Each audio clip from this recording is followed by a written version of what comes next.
when you're interviewing candidates, how do you evaluate how they present themselves, the stories they tell? After like 3 sentences, you can tell if they like stories or not. You immediately can tell. Big value I'm trying to seek with the candidates is balance. It's a notion of balance. So yes, they have to be good storytellers, but they have to be data-driven. Is there anything in marketing now, but there's like a prerequisite for you to hire? I think you need to be a good listener. I think you need to be empathetic. What does your interview process look like? Follow the rule of 4, which is like not more than 4 touch points for the candidate and for us. I used to start every interview with, hey, I hate interviews. My name is Julien. Let's make this not feel like an interview.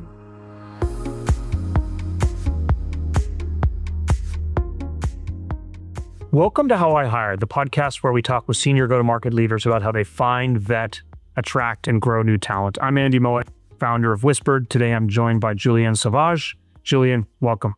Thanks, Andy. Hi, everybody. That's great. Well, Julien is CMO at Cordial. Before that, he ran marketing at Clary, Gong, Talend, and Salesforce. He's got this superpower I discovered when I interacted with him at Gong around PMM and brand. And the job he did at Gong to help define the category, tell the story, and engage and build a power. One of the best brands I've ever seen in go-to-market tech was awesome. Julien, ChatGPT even tells me that early on you ran or did data science for Renault's F1 team. I don't think they'd ever been in the top league tables, but maybe your data could help them get there. So welcome. It's great to have you, man. Great to have you, man. Yeah, don't believe GPT ever. But it is true. I did work in Formula One back in the days in France. We're talking, I guess 20 years ago now. I know. GPT can find all this stuff on us, even the old stuff. Creepy. But it's fun to always have like that early experiences, and it's a good one. So do you watch Formula One today, or is that?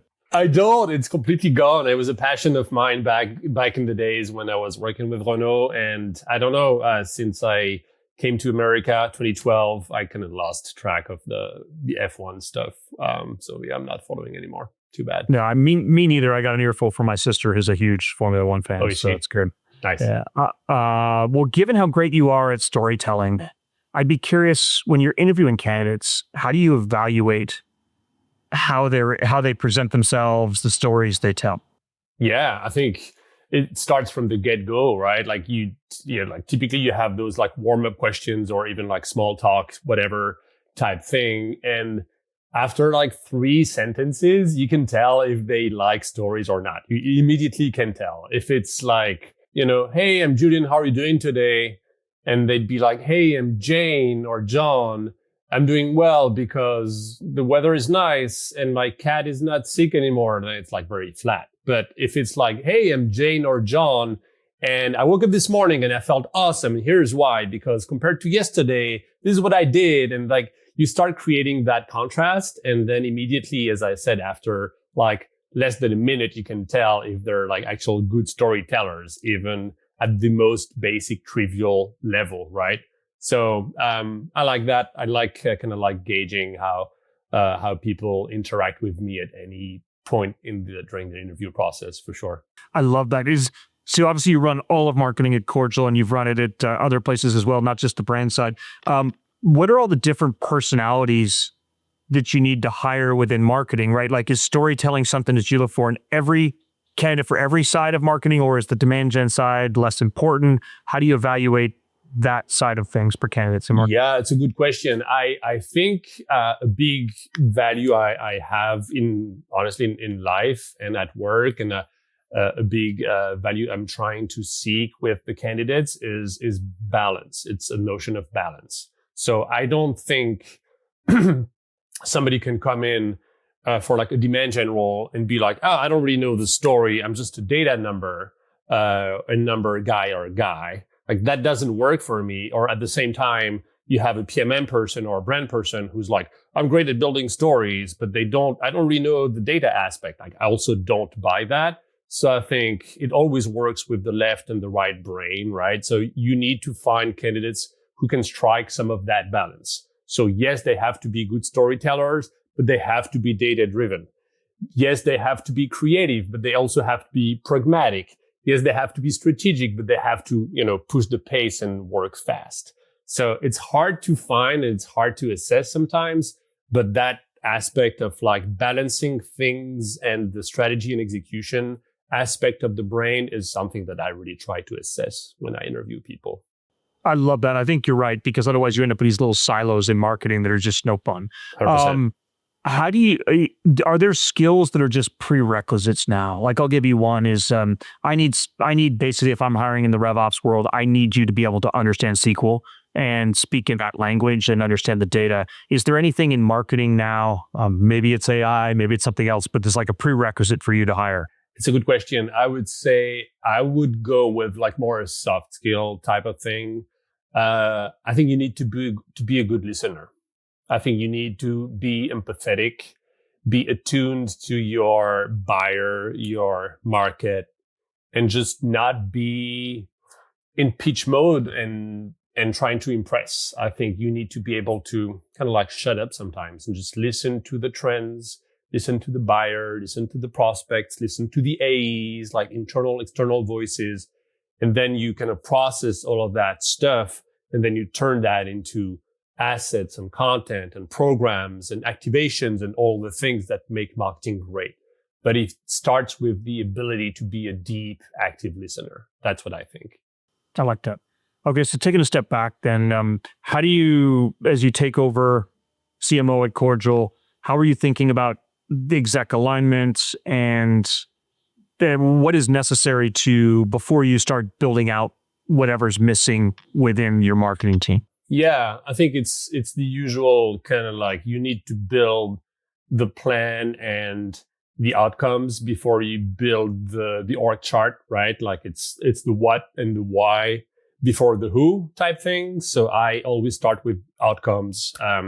I define the 3-5 business outcomes. I come from Salesforce, so there's a pretty well-known kind of framework that people like to refer to sometimes. Sorry if it's going to give you the eye roll, Andy, but it's called V2MOM. I don't know if you've heard that. I know it all well there. Yeah, V2MOM, vision, value. That's the V2. Method, obstacles, and measures. I kind of like that, but you can pick your framework of choice. So define your business outcomes, define the 12-month scope or whatever, and then define the decisions that a given exec or a given senior person would own on the team.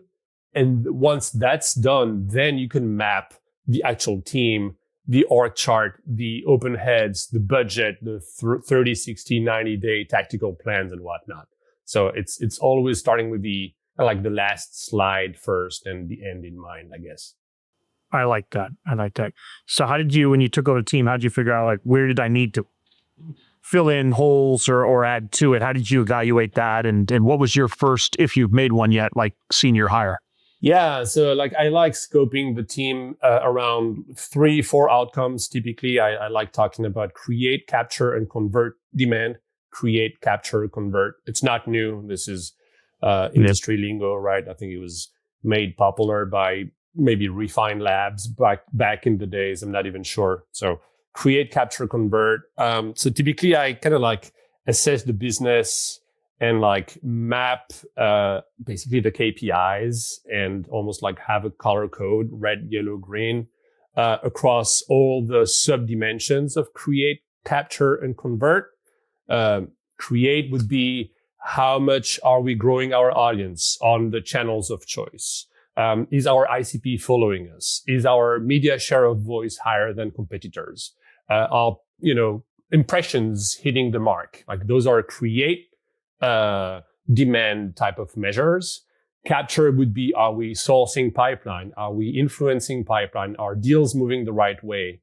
And then converting demand is basically around, are we, closing enough business? What's our compete win loss? What are the loss reasons and all of that stuff? So once I have all of that kind of like big map, created, then I'm able to, as I said, color code what's going well and what's not. And then once you have the assessment or the diagnosis, if you will, then you're able to say, well, this thing is red. So I'm going to put like dollars against like programs to bridge the gap. This thing, we need a headcount. So I'm going to open a new headcount next month. And this thing is green. So I'm just going to continue doing that. But it really starts again with kind of like the high level business scorecard. And then you fill the gaps with people or programs.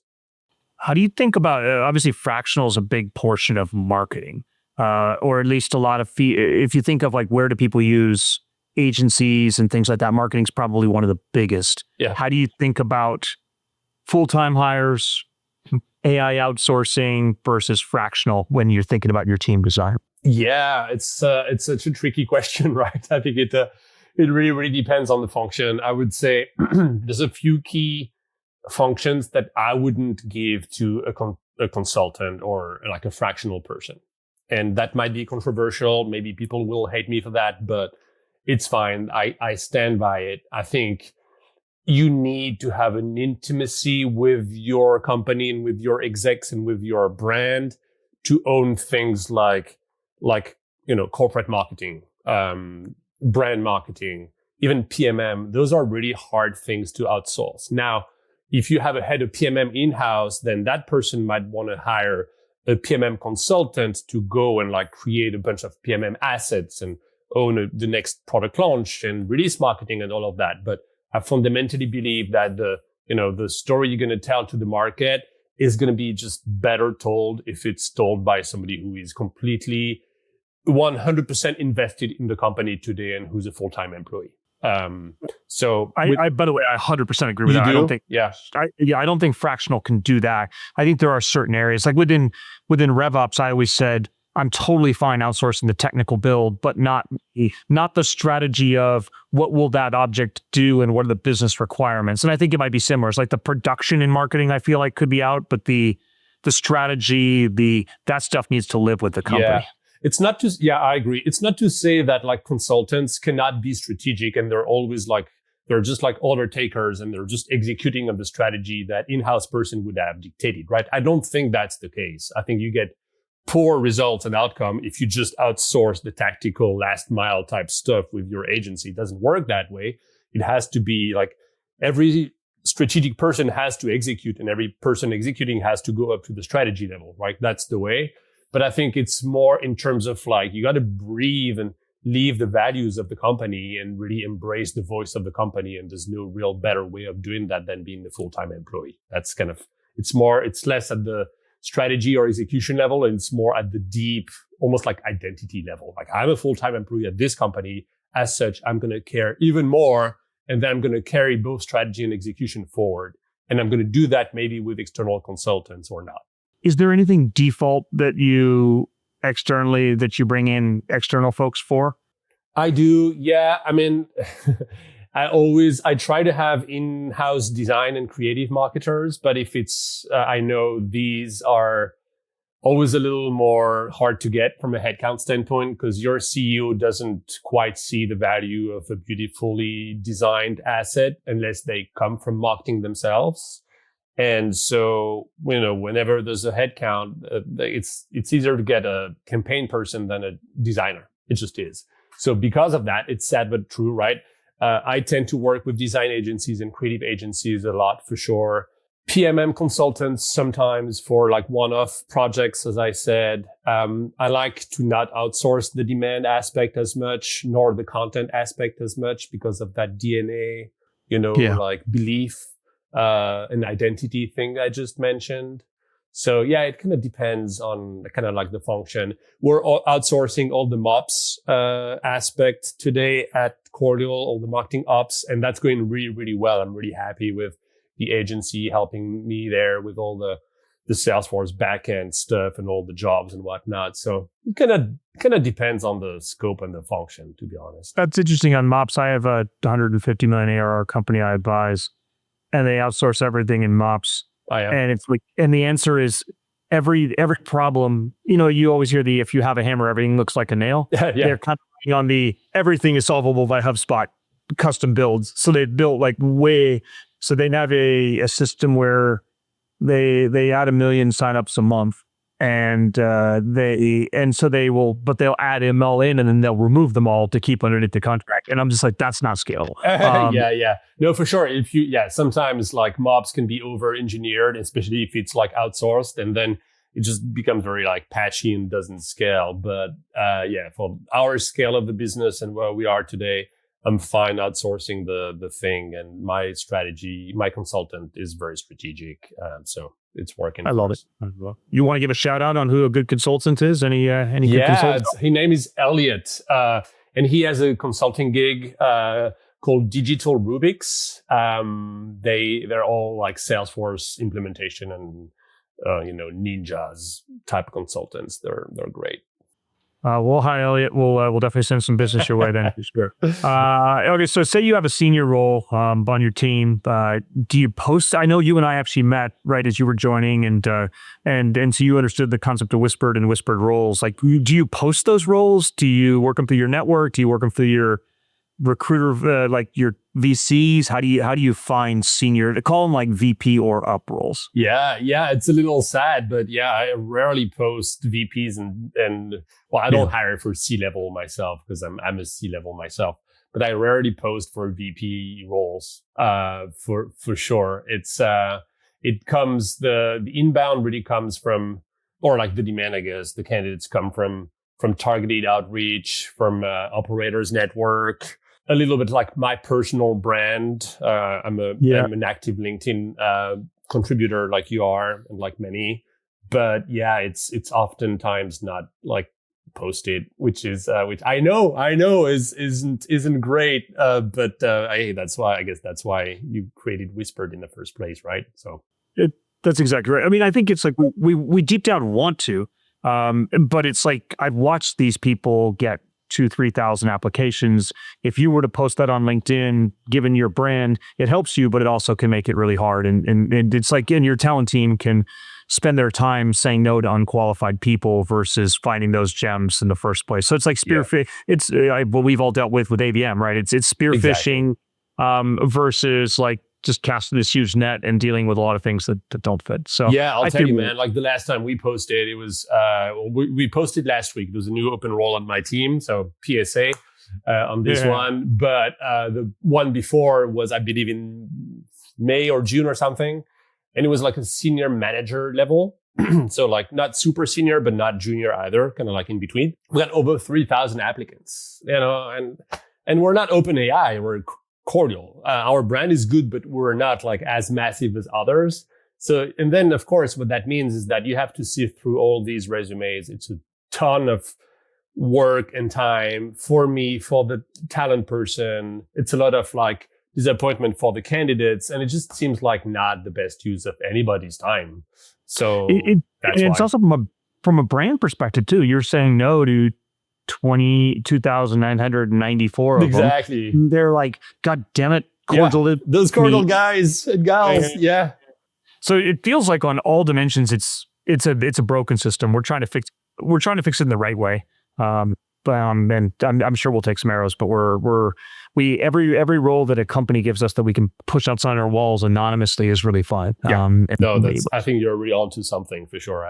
It's been a while. I remember I had early access to the platform back in the days. You might remember, Andy, like back in, forgotten now, October, maybe November, something like that last year. And it looked promising, but I haven't looked at the latest product. I'm sure it's evolved and it's gotten way better now.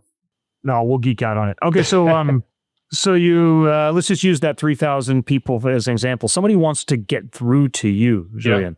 How can they break through? There's obviously the front door, you apply there, but I think everyone says don't apply to the front door. What if like the most creative way anyone's ever gotten to you and like broken down a door to get to you as a candidate? Yeah, I think warm introductions still help a lot for sure. And referrals, if I get an intro from somebody I respect talking about that person I should talk to, that's going to put that candidate up in the pile for sure. I do look at the, like, less the roles and more like the companies and the brands, to be honest. It's kind of like, even if I'd rather hire like a manager level person at an awesome company than a director person who was at a company that was not really growing. Like, I'd rather do what's the word again? Small fish in a big pond, or in a fast pond, rather than the big fish in a small pond type thing. So I take a look at all these things, referrals, as I said.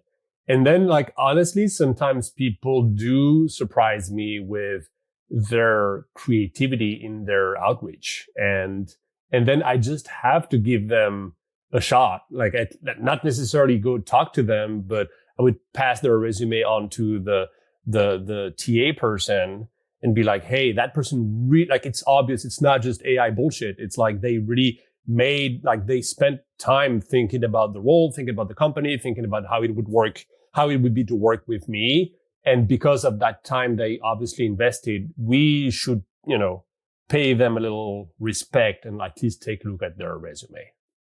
I love that.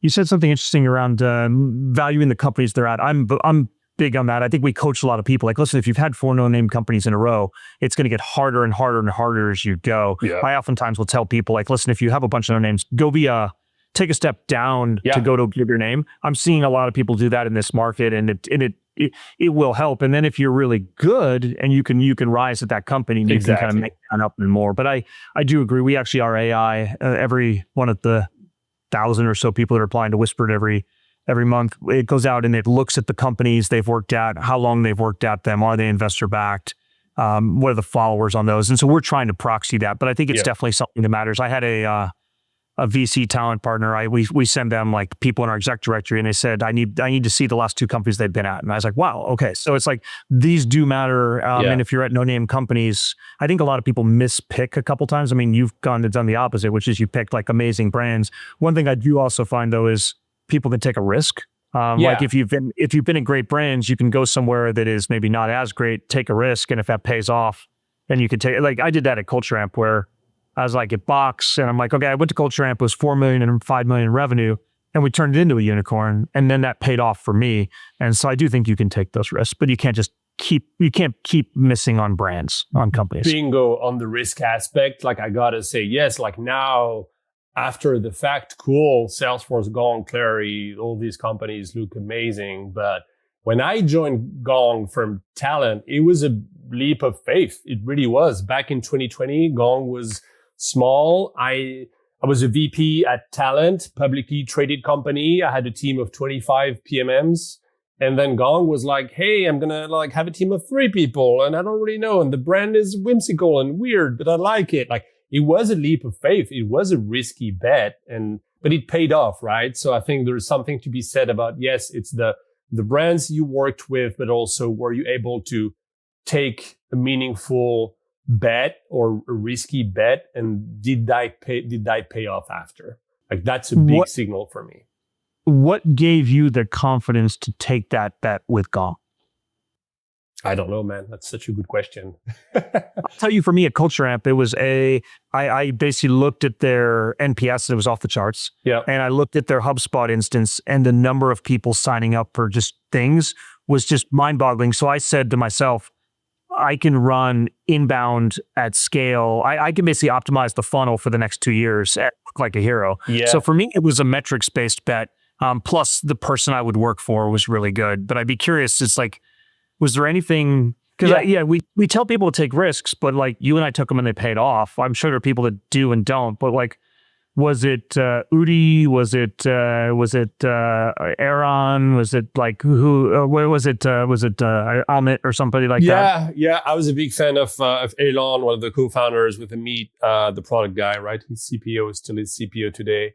And Udi, so like the people aspect for sure. And like I knew that like that Israeli tech scene was very vibrant and just like shipping stuff really, really fast. So that was like a good signal. I liked the brand from what I could see. It was a little out there and crazy. And they did the Super Bowl thing after I joined, so that was not even there. But yeah, the brand, the people.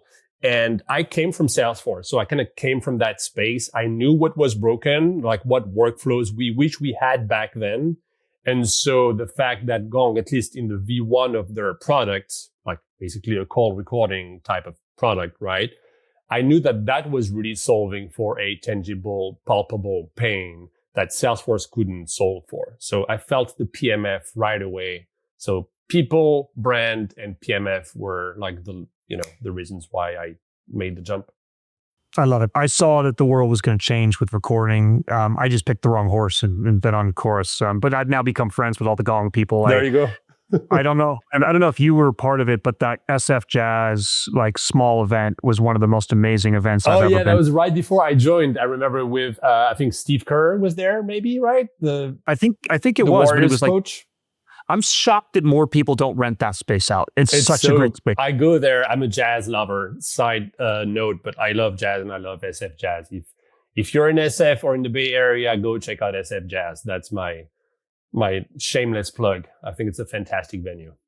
I'm going to go check it out again. But and for any event people, two of my favorite spaces in San Francisco, the ferry terminal. We've done that twice for different events. And the cruise ship terminal, not the ferry terminal. And then the SF Jobs are just great, small, intimate events. Ferry building is cool too. I attended an event that was hosted by User Gems and SQL.io last week, the second floor of the ferry building in SF. And I didn't know it was open.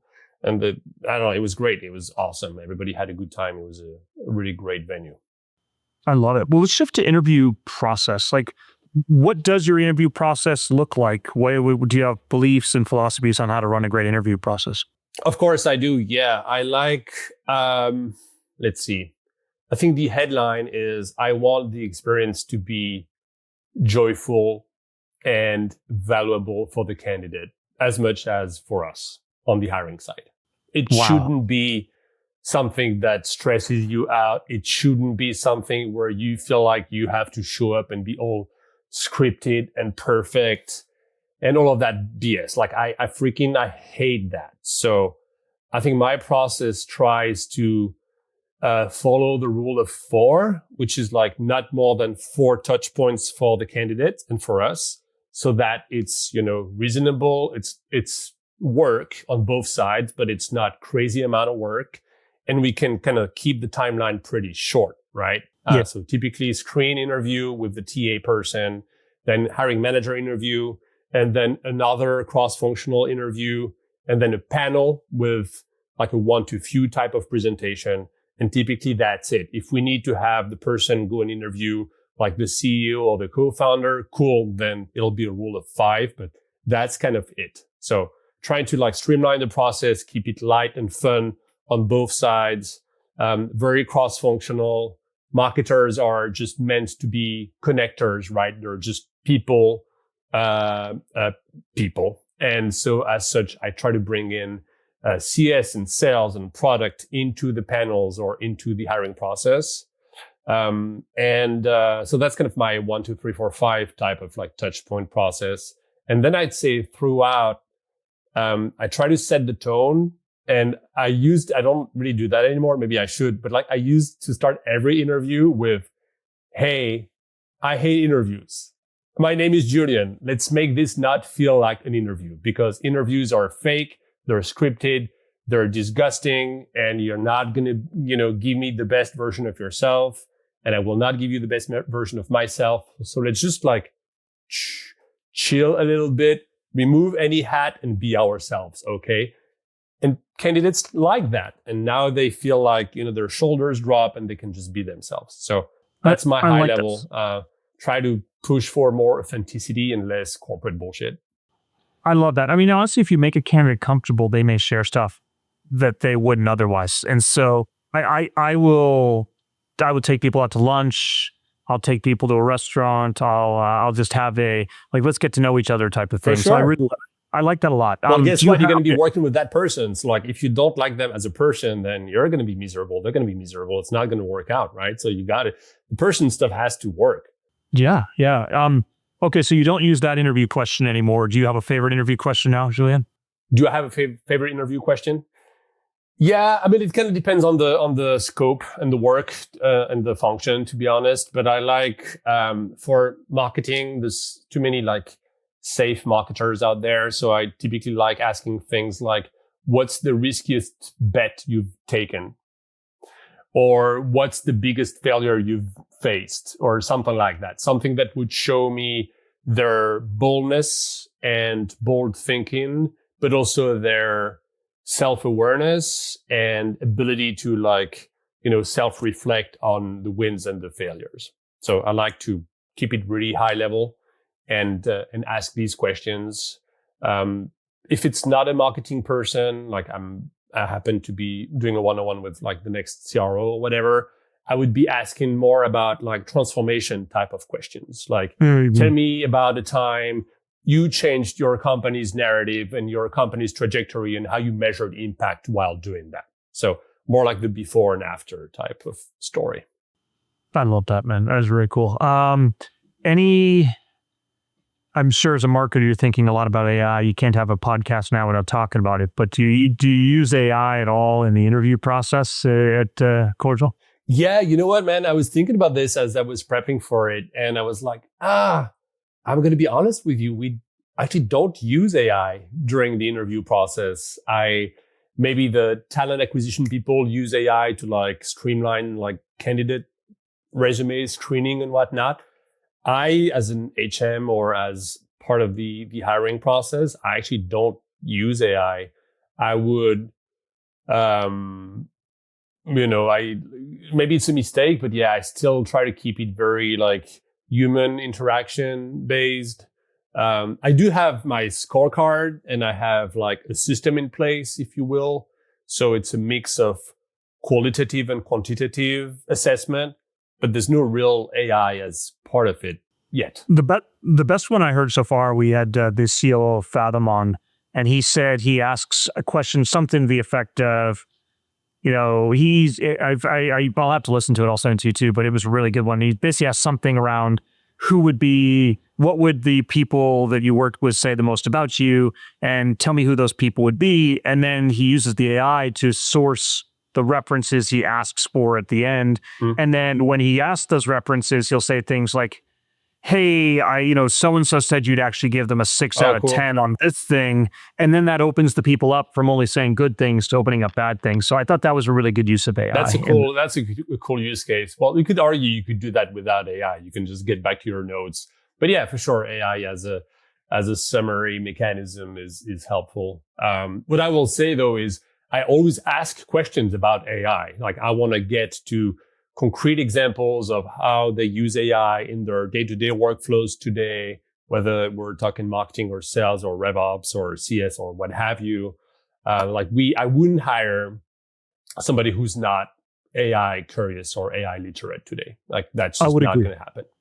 I would agree. Yeah. I think those people that are not trying it, playing with it, using it, particularly in marketing, it's like, I don't know how you produce a piece of content without running it through, checking it, and seeing if it can be better. Probably most of your design are there too.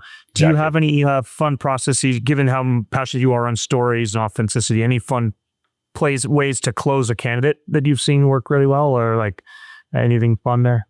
To close it, like to do a little bit of selling to close them, you mean?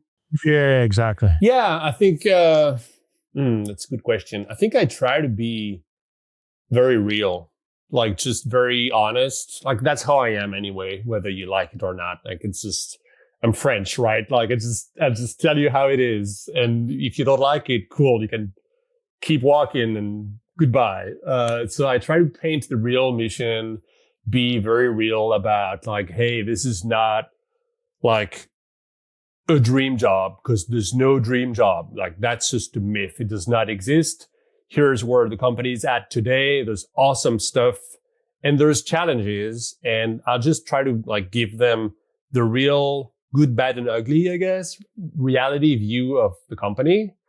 And then I also try to be very, like put myself in their shoes and be like, if I were you, this is how I would tackle the first 90 days. And this is what I expect from you. So that way they see that I'm like being a little like empathetic and I put myself in their shoes and they're able to really, like know what the first couple of days and weeks would look like.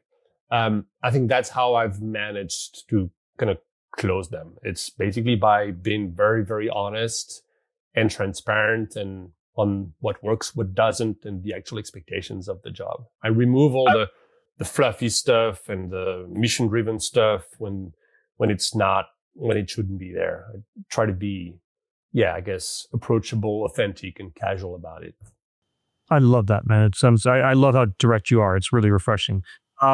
Hey, I'm the same. I just wear my emotions on the sleeve. Okay. So you talked a little bit in the last answer on first 90 days. Like, how do you make new hires, particularly senior ones, successful? And where have you maybe seen them go off the rails or surprise you?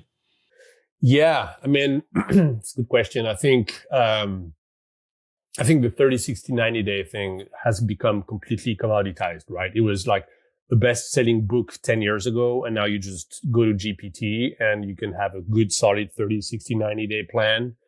And by the way, everybody's going to have the exact same one kind of. So, when you think about that as a candidate, really think through your 30, 60, 90 days. I think so net, there's no real playbook. Like it's hard to find repeatable things. But I've seen people, like the stuff